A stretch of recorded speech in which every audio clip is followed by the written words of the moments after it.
உறவுகள் அனைவருக்கும் வணக்கம். எல்லாம் நலமாக இருக்கீங்களா? நீண்ட நாளுக்கு பிறகு ஒரு சின்ன குட்டி வீடியோ.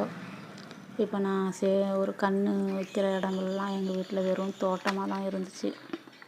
எங்கள் வீட்டில் இல்லாத பூச்செடியே கிடையாது. அனைத்தும் பூச்செடியும் இருந்தது, அனைத்து வகையான பூவும் இருந்துச்சு. எப்படின்னா ஒரு 5-6 வருஷத்துக்கு முன்னாடி.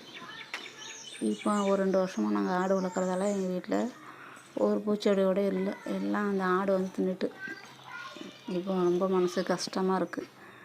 மறுபடியும் நான் இந்த இடம்லாம் பூச்செடி இருந்த இடம் மறுபடியும் நான் ஃபஸ்ட்லேருந்து பூச்செடி வைக்க ஆரம்பிச்சிருக்கேன். பூத்த வீடியோ உங்களுக்கு போட்டிருக்கேன். இப்போ இதை புதுசாக அடைச்சி இப்போ நாங்கள் பூச்செடி தேவையான பல வகையான எல்லா மரங்களும் வைக்கிறோம். வச்சு ஃபஸ்ட்லேருந்து இப்போ நான் கொண்டு வரேன்.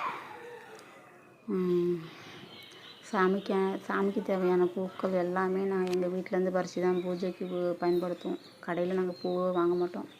இப்போ கொஞ்ச நாளாக தான் பூ வாங்குகிறோம். இப்போ இந்த அரளி வந்து எங்கள் வீட்டில் பூத்து குலுங்குனது. இப்போ இந்த அரளி செத்து பிறகு எங்கள் வீட்டில் அரளியே கிளம்ப மாட்டுது. இப்போ தான் ஒரு அரளி வச்சு இப்போ வச்சுருக்கேன். இது நல்லபடியாக பெருசாகி பூக்கணும்னு நினச்சி வேண்டி தான் வைக்கிறேன். பூத்த பிறகு உங்களுக்கு வீடியோ போடுறேன். நன்றி.